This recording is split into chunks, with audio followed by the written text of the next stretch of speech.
자, 우리 앞뒤 사람 인사하겠습니다. 잘 오셨습니다. 사랑합니다. 축복합니다. 은혜 받으시기 바랍니다. 오늘 제가 갈망이란 제목으로 말씀을 나누려고 하는데요. 시편 42편 1절에서 5절을 중심으로 말씀을 나누려고 합니다. 이 학자들에 의하면 이 시편 42편이 과연 누구신가?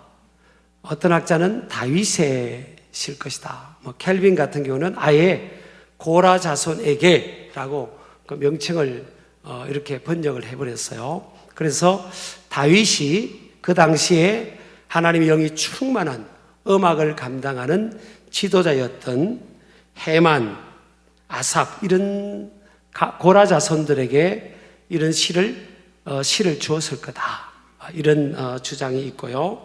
어쨌든 누구를 통해서 주어진 시는요. 이 다윗의 시라고 한다면 사울 왕에게 다윗이 쫓겨다닐 때 지었던 시일 것이다. 그런 주장이 있고 또 켈빈이 그렇게 주장을 했습니다. 근데 이 고라 자손들은 사실은 모세 시대 때 레위 지파로서 고라는 중요한 역할을 감당했었죠. 그러다가 모세를 반역을 하고 하나님 편이 아닌 이제 반대편에 서게 됩니다. 그래서 다단과 아비람과 고라와 그들을 쫓던 200명의 그런 무리들이 땅이 갑자기 갈라져서 다 죽게 됩니다. 근데 참 신기하고 아이러니하게도 고라 자손들이 죽질 않아요. 아버지는 모세의 반대편에 서고 하나님의 반대편에 서 있는데 이 자녀가 그쪽에 가지 않고 모세 쪽에 서 있음으로 인해서 생존을 하게 되는 겁니다. 이런 케이스는 굉장히 많지가 않죠. 왜냐하면 가족은 굉장히 솔타이가 되어 있는데 어쨌든 그렇지만 우리가 고라 자손들이 그 이후로 이제 주홍 글씨와 같은 낙인이 찍힌 정서적 분위기일 거 아니에요. 그들은 생존했지만 저것들 아버지가 고라였어. 저것들 아이고 참 하나님께 심판받은 저주받은 가문의 자녀들이야. 저애들은 복이 없어. 이런 말을 계속 들었을 거예요. 그런데 세월이 지나서요. 이 고라 자손 중에 헤만이나 아삽과 같은 하나님의 성전에 가장 중요한 역할을 하는 하나님의 영이 충만한 사람들이 나왔다는 거예요. 여러분, 그 전에 미국의 닉슨 대통령 시절에 워터게이트 사건이 있었잖아요. 타당의 선거 회의를 이렇게 도청했던 사실이 발각이 돼서 아주 닉슨 대통령도 물러나게 되는 미국의 큰 사건이었죠. 그것을 주도하고 책임을 다 짊어진 인물이 척 콜슨이라는 사람이 있죠. 그래서 그 당시에 척 콜슨은 아주 악마와 같은 사람, 악인의 상징적인 이름으로 불렸어요. 그래서 미국에 있는 아이들이 심지어는 우리는 어릴 때 호랑이 온다 이러면 아이들이 울음을 뚝 그쳤잖아요. 근데 미국 아이들은 척 콜슨 온다면 울음을 뚝 그쳤다고 하는 거예요. 그만큼 아주 악인, 악마와 같은 이미지로 각인된 인물이 척 콜슨입니다. 그래서 그는 감옥에 갔죠. 근데 이제 믿을 만한 친구가 끊임없이 그를 찾아갑니다. 그리고 어느 날 성경책을 건넵니다. 근데 이 척 콜슨이 그 성경책을 받아들고 친구가 권하는 성경책이니까 그래서 읽다가 감옥에서 회심을 해요. 그래서 지금은요 척 콜슨이 미국의 가장 존경받는 백인에 들어가요. 그래서 참 이게 보면 고라 자손도 마찬가지고 하나님 안에서는 하나님의 은총 안에서는 얼마든지 인생이 재기할 수가 있고 다시 회복이 될 수 있는 거예요. 물론 우리 사회가 재기를 허용하지 않는 문화가 꽤 많아요. 인색한 문화, 한 번의 실수를 용납하지 않는 문화가 가정이든 우리 사회에 많죠. 왜냐하면 우리가 너무 각박하게 살아왔기 때문에 좀 여유가 없어요.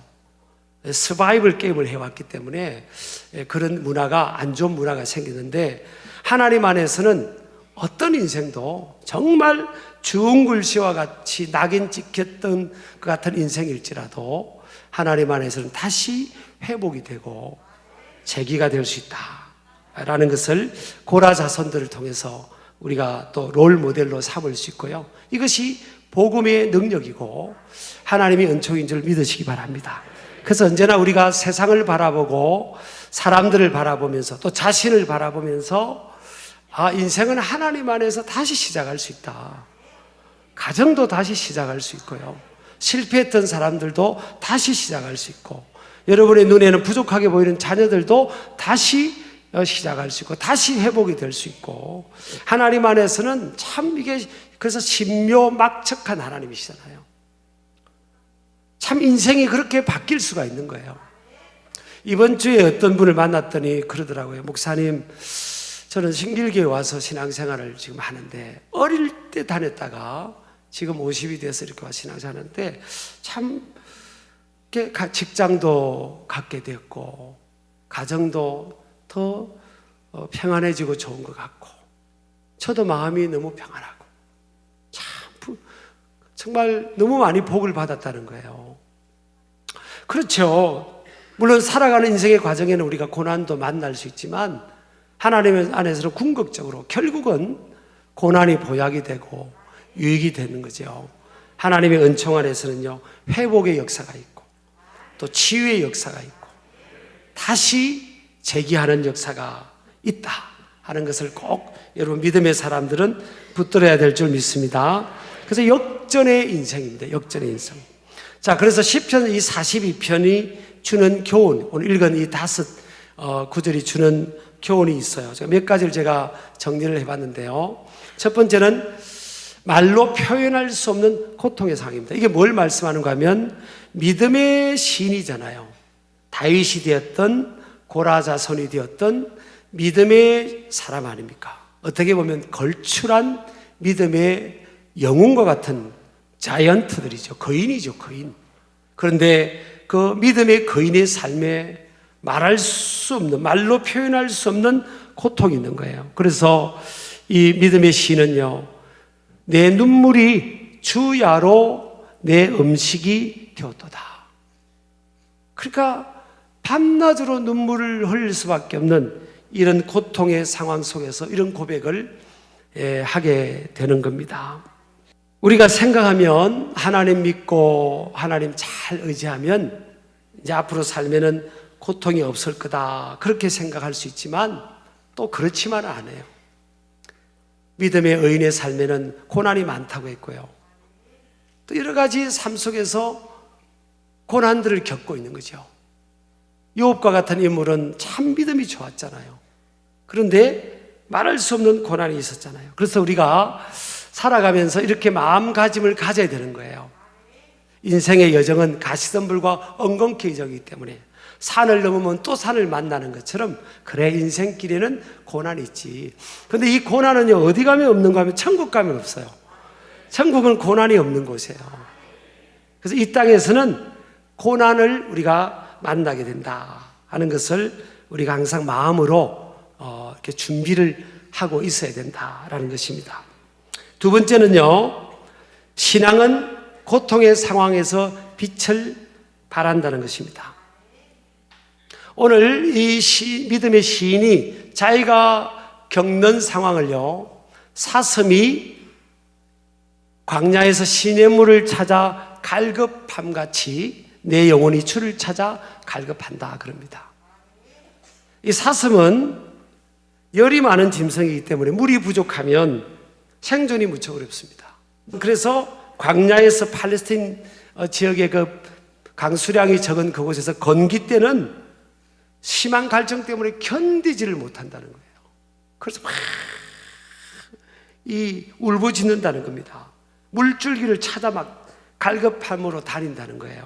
그래서 사슴이 그 팔레스틴 광야의 건기 때 물줄기를 찾아 갈급함같이 막 다니는 것처럼 내가 내 영혼이 하나님을 그렇게 찾는다.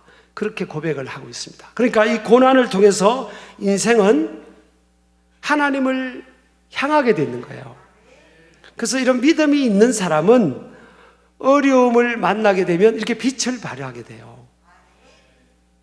믿음이 있는 사람은 어려움을 통해서 하나님께로 나아가고자 하는 열망을 갖게 되는 거죠. 근데 이 갈급하다는 이 단어가요, 이 히브리어로 기본적으로 아라그라는 단어인데, 소리 높여 울다, 헐떡이다, 부러졌다, 그런 뜻이에요. 그래서 루트가 이 시편 이 1편 이것을 울부짖으며 찾음같이 이렇게 번역해야 원문의 의미에 가깝다고 그럽니다. 울부짖으며 찾음같이, 갈급함, 이게요. 그러니까 사슴이 막 목이 마르니까 막 울부짖는 거예요. 그것처럼 믿음의 시인도 내가 이 어려울 때 울부짖으며 하나님을 찾는다, 그런 겁니다. 그러니까 믿음이 있는 사람은요, 어려움을 만나면 하나님을 찾게 돼 있어요. 이 갈급하다는 단어가 시제가 미완료형입니다. 그래서 타로그라고 이제 성경 원어는 이렇게 나와 있는데 미완료형이에요. 그러니까 한 번, 두 번이 반복되는 게 아니라 끊임없이 부르짖는 거예요. 끊임없이 울부짖으며 찾는 거예요. 여러분, 이게 하나님을 믿는 사람, 믿음이 있는 사람의 삶 속에도 이렇게 끊임없이 하나님을 찾아야 되는 이런 상황이에요. 저는 이걸 동의합니다. 인생이 그렇구나. 하나님을 끊임없이 찾아야만 우리가 생존할 수 있는 거예요. 사슴이 물줄기를 찾아야만 그 광야에서 생존이 되는 것처럼 인생은 하나님을 그렇게 절박한 상황 속에서 하나님을 찾아야만, 하나님을 만나야만 생존이 된다. 믿으시기 바랍니다. 그래서 이 고통스러운 상황은 고난이라고 볼 수 있겠죠. 신앙의 지수를 측정하는 바로미터이자 매개체입니다. 평상시에는 다 잘 믿는 것 같고 그럴 수 있지만 딱 고난이 주어졌을 때 그때가 진짜 신앙입니다. 그때가 진짜 드러나는 거예요. 저와 여러분은 이 고난 속에서도 주님을 잘 의지하기를 축복합니다. 그래서 이 고난을 통해서 우리에게 하나님께서 유익을 주심으로, 고난은 결국 우리에게 무엇이 된다고요? 유익이 된다. 고난 당한 것이 내게 유익이라. 이로 말미암아 내가 주의 율례들을 배우게 되었나이다. 여러분, 하나님이 사랑하는 다윗은요, 사울이라는 왕에게 10년을 쫓겨다닙니다. 10년을. 사울이 남이 아니에요. 딸의 아빠예요. 딸의 아빠. 딸의 아버지라고요. 또 다윗은요, 압살롬이라는 아들에게 쫓겨다니기도 해요. 하나님이 너는 내 것이라, 너는 내 마음에 합한 자라고 했던 다윗, 믿음의 사람 다윗에게도 그런 고난이 있는 거예요. 그러니까 고난의 이 과정 속에서는 어떻게 보면 이해가 안 되는 상황이잖아요.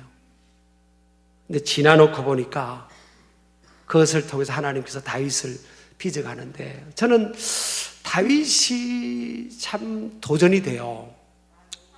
3,000명의 군인들이 계속 강원도만한 그 팔레스틴 이스라엘 땅을, 이 포위망을 좁혀오니까 다윗이 이제는 이스라엘 땅에 있을 수가 없는 거예요. 그래서 블레셋 땅으로 넘어갑니다. 그런데 소문이 난 거죠. 블레셋 왕에게 소문 난 겁니다. 이스라엘 땅에 장군이, 지금 장군 다윗이 블레셋 땅으로 넘어왔다고. 근데 다윗은 만만이고 사울은 천천히라 했으니까 다윗이 장군 시절에 블레셋에게 큰 피해를 줬잖아요. 그래서 이제 잡힌 거예요. 근데 다윗은 생존하려고 여러분 어떻게 하는지 아십니까? 자기 수염에 이렇게 침을 묻혀요. 침을 이렇게 묻히고요. 밥풀 같은 걸 이렇게 묻히고 침을 묻히고 이렇게 실성한 사람 흉내를 내요. 왜? 상대방에게 무장해제를 해서 생존하려고. 여러분, 다윗이 보통 사람 같으면 생존이 안 됩니다. 너무 억울한 상황이잖아요. 근데 다윗은요, 안 죽습니다. 끝까지 생존하는 거예요. 저는 이게 은혜가 되더라고요. 그리고 여러분, 우리가 이게 다윗의 이 처세술이잖아요. 어쨌든 살아남아야 되니까. 여러분, 어쨌든 살아남아야 되지 않습니까? 다윗이 침을 묻히면서까지, 미친 사람 흉내 내면서까지 저렇게 살아남는구나. 그래서 여러분, 이게 사회생활 할 때도요, 너무 똑똑한 척 하지 마세요. 막 똑똑하고 저야 하고 막 자기 주장 굽히지 않고 그러면요, 톡 날아갑니다. 근데 어떤 때는 좀 어수룩한 척 해줘야 됩니다. 상대방이, 왜 세상은요, 우리 마음 같은 사람만 있는 게 아니에요. 그리고 예수님께서 그랬잖아요. 양을 이리 가운데 보낼 것 같다고. 막 물어 뜯으려고 하는 사람, 똑똑한 사람 막 물어 뜯는다고요.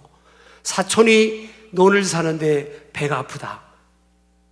아니, 사촌이 논을 사는데 왜 배가 아파요? 사촌이 논을 사서 농사집 잘 되면 가만히 하나라도 내게 주어질 수도 있는데, 그게 인간의 마음이라는 거예요. 어떻게든 남 잘 되는 걸 싫고, 남 똑똑한 거 싫고, 남 인정받고 높아지는 게 싫은 사람들이 많은 세상이에요.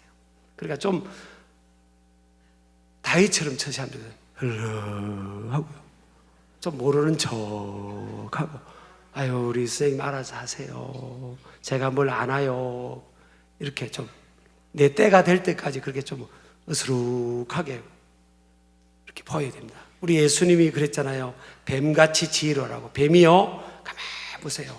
또 어떤 남자들은 뱀 생각하면 침을 다시는 분도 있는데, 뱀이요, 가만히 보세요. 앞으로 꼭 가는데 뱀이 이렇게 가잖아요. 싹 이렇게 부드럽잖아요, 뱀이. 그러니까 앞을 가기는 가요. 근데 싹 이렇게 가잖아요. 이게 유연한 거예요. 부드러운 거예요. 막 뱀이 막 아주 막 딱딱하고 막 딱 자기 길 막 고집 부리고 막 이렇게 가지 않잖아요. 싹 가는데 뱀은 절대 뒤로 물러나잖아요. 안 보고 가잖아요. 이게 지혜인 겁니다. 우리가요, 교회 생활이든 가정 생활이든 사회 생활이든 좀 유연하게, 그런가 보다 하고 이렇게 좀 유연해야지. 그냥 부부간에도 그냥 좀 양보하고 그냥 이렇게 해야지. 어떻게든 내가 막 내 주장 관철하려고 하면 그게 부부가 갈등이 생기는 거 아니에요. 따라서 그런가 보다. 할렐루야. 자, 그래서 이 고난을 이제 우리 만났는데, 세 번째는요, 시편 42편 보면, 신앙은 고난 중에 있는 인생을 예배자로 세우고자 갈망하게 만든다. 이 갈망하다는 것은 이제 목마름이죠. 참회라는 동사인데 목마름입니다. 그처럼 이 고난을 통해, 어려움을 통해서 지금 2절에 보니까 시편 믿음의 시인은 내 영혼이 하나님 곧 살아계시는 하나님을 갈망하나니 내가 어느 때에 나아가서 하나님의 얼굴을 배울까. 여기 나아가다는 단어는 아보라는, 보호하는 거, 보, 이게 아보. 성소에 들어가는 것을 나타내잖아요. 성소에 들어가는 것을 나타낼 때 사용되는데, 이 단어가요. 신명기 16장에도 보면 이스라엘 백성들이 1년에 3번씩은 어디 가든지 간에 하나님의 성전으로 남자들이 와서 하나님을 예배해야 할 수다. 예루살렘 성전에 꼭 와야만 되는 하나님이 그런 시스템을 만들어준 거잖아요. 어려움을 통해 지금 추상적으로 믿음의 신이 말하고 있잖아요. 이 어려움을 통해 나는 하나님을 갈망하는데, 하나님의 성소에 들어가서 내가 하나님의 얼굴을 찾고 싶다, 하나님을 예배하고 싶다, 그런 거예요. 여러분, 우리에게는요, 이 코로나 팬데믹 이후로 2가지 예배 문화가 생긴 거잖아요. 예배당에 와서 드리는 예배 문화가 생기고, 또 온라인이라는 예배 문화가 생겨버린 거잖아요. 저는 뭐 개인적으로 온라인 예배라는 단어를 3년 동안 한 번도 쓴 적은 없어요. 그런데 예수님께서 12살 때 예수님의 아버지 요셉과 마리아가 예수님을 놓쳐버렸잖아요. 나사렛으로 가다가. 그래서 찾다 돌아가 보니까 예수님께서 12살 때 예루살렘 성전에서 성경 박사들하고, 요즘은 뭐 목사님이나 누구 성경학자들하고 대화를 하고 있는 거예요. 그래서 예수님의 그 부모님이 너 왜 여기 왜 있냐고, 얼마나 찾았는지 아냐고 그랬을 때 뭐라고 했어요? 예수님께서, 12살인 예수님께서 내 아버지의 집에 있어야 할 것을 알지 못하셨나이까. 물론 우리 하나님은 어디든지 계시죠. 무소부재예요. 어디든지 계세요. 우리 어디든지 예배할 수 있어요. 그러나 이 성전을 중심으로 한 이 예배, 이 공적 예배가 그렇게 중요한 겁니다. 그래서 역대하 7장 13절에 16절에 보면 성전에서 하나님의 얼굴을 구할 때 하나님은 그 땅을 고치시고 치유하시며 문제를 해결받는 체험을 하게 된다, 그렇게 강조합니다. 13절에 보면요, 혹 내가 하늘을 닫고 비를 내리지 아니하거나 혹 메뚜기들에게 토산을 먹게 하거나 혹 전염병이 내 백성 가운데에 유행하게 할 때에 내 이름으로 일컫는 내 백성이 그들의 악한 길에서 떠나 스스로 낮추고 기도하여 내 얼굴을 찾으면 내가 하늘에서 듣고 그들의 죄를 사하고 그들의 땅을 고칠지라. 자, 이스라엘 백성들이 하나님의 얼굴을 찾으면 하나님이 듣고 죄를 용서하고 고친다고 했죠. 근데 그 다음 절 보세요. 이제 이곳에서 하는 기도에 내가 눈을 들고 귀를 기울이니 이는 내가 이미 이 성전을 택하고 거룩하게 하여 내 이름을 여기에 영원히 있게 하였습니다. 그랬어요. 내 눈과 내 마음이 항상 이 성전에 있겠다. 솔로몬이 예루살렘 성전을 세우고 그 다음에 하나님께서 솔로몬에게 하신 약속이에요. 하나님의 눈과 마음이 항상 성전을 향하겠다는 거예요. 저는 목회자로 불려지기를 참 좋아합니다. 어디서 이력을 달라고 그냥 신길교회 목회자, 전임 목회자들은 그 교회 목회자, 담임 목사, 이렇게만 제가 그냥 이력서를 주는데요. 목회를 하다 보면 많은 사람들을 보잖아요. 어릴 때부터 자란 아이들부터. 저도 이제 35년째가 되더라고요, 횟수로. 신학교 때 들어가서부터, 사역하면서부터. 많은 사람을 보았거든요. 근데 하나님의 성전을 가까이 한 사람 치고 신앙이 뿌리 뽑히는 격을 본 적이 없어요. 하나님의 성전을 멀리 하면서 신앙이 무너지고 흔들리더라고요. 참 신기한 거예요. 하나님은 어디에 계시잖아요. 근데 하나님의 성전을, 제가 목회자니까, 현장 목회자니까 하나님의 성전을 가까이 하고 함께 모이기를 힘을 쓰고 이곳에서 예배하고 이곳에서 기도하기를 사모한 이들에게는 신앙이 뽑히지가 않아요. 아무리 비바람이 불어도요, 뽑히지가 않더라고요. 그걸 이겨내더라고요. 그래서 제가 이 다니엘이 그랬고요. 매일 예루살렘 성전을 향해서 그는 하루에 3번씩 기도했잖아요. 요셉이 보면 창세기 49장 22절에 보면 요셉은 무성한 가지라 담을 넘어 샘 곁에 무성한 가지라 그 가지가 담을 넘었도다. 자, 여기서 오늘 시편 42편 1절하고 좀 비슷한 구절이 있죠. 샘곁이라고 나와 있고요. 오늘 시편 42편 1절에는 시냇물이라고 나와 있어요. 샘, 살아있는 생명수잖아요. 영적으로 하면 하나님을 말하는 거죠. 하나님 곁에 있는 요셉, 하나님 곁에 있었던 다니엘, 하나님의 성전을 사모하고 하나님의 얼굴을 찾았던 그들은 뭐예요? 가지가 담을 넘은 거예요. 어떤 인생의 고난과 역경을 만나도 담을 넘어서 한계를 넘어서, 장애를 넘어서 뻗어간 거예요. 그런 은혜가 임하기를 주의 이름으로 축복합니다. 자, 네 번째 우리가 이 시편 42편이 주는 교훈입니다. 가장 큰 고통은 사람을 통해 주어진 고통입니다. 결국요, 오늘 믿음의 시인이 어떤 고통을 어떻게 봤습니까? 오늘 3절 보세요.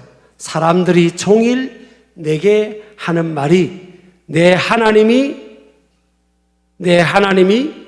어디 있느냐 하오니 내 눈물이 주야로 내 음식이 되었도다. 4절 보세요.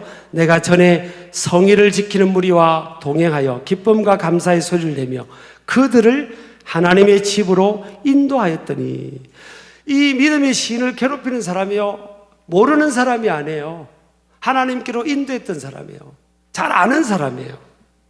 근데 이 믿음의 시인이 어려움을 겪으니까 오히려 비아냥거리고 조롱하는데, 오늘 보니까 종일 그렇다는 겁니다. 종일토록. 한 번, 두 번이 아니에요. 종일토록 비아냥거리고 괴롭히고 또 조롱하는 거예요. 여러분, 하나님께서 우리 사람을 만들 때 이렇게 사람들에게 상처를 주고 조롱하고 멸시하도록 만든 게 아니에요. 사람은요, 사람들을 복되게 하고 사랑하도록 하나님이 그렇게 하나님의 형상대로 만드신 거예요. 하나님의 형상, 하나님은 사랑이시고 거룩이시잖아요. 그런데 왜 사람이 그렇지 못할까? 따라합시다. 타락해서 그런 거예요. 사람이 타락한 거예요. 그래서 타락한 인간은 보세요. 아담과 하와 가정에 가인이 동생을 죽여버리고요. 요셉의 형들은 요셉을 시기 질투해서 팔아버립니다. 노예로. 하만은 자기한테 절 안 했다고 그 민족을 다 죽이려고 합니다. 이게 얼마나 인간이 악합니까? 히틀러는 여러분, 유대인을 그냥 씨를 말리려고요. 600만 명을 죽여버립니다. 이게 짐승도 그럴 수는 없잖아요. 그러니까 여러분의 삶에 제일 큰 고통을 줄 사람은 사람이에요. 제가 왜 이 말씀드리는가 하면 성경이 그렇게 말씀하고 있고요. 사람을 기대하지를 마시라는 거예요. 저 사람은 내가 사랑하는데, 내가 섬기는데 저도 나를 사랑하고 나를 알아줄 거야. 기대를 하지 마세요. 아예 사람은 사람에게 상처를 주고 고통을 줄 수 있는 존재다. 이걸 깨달아야 되는 겁니다.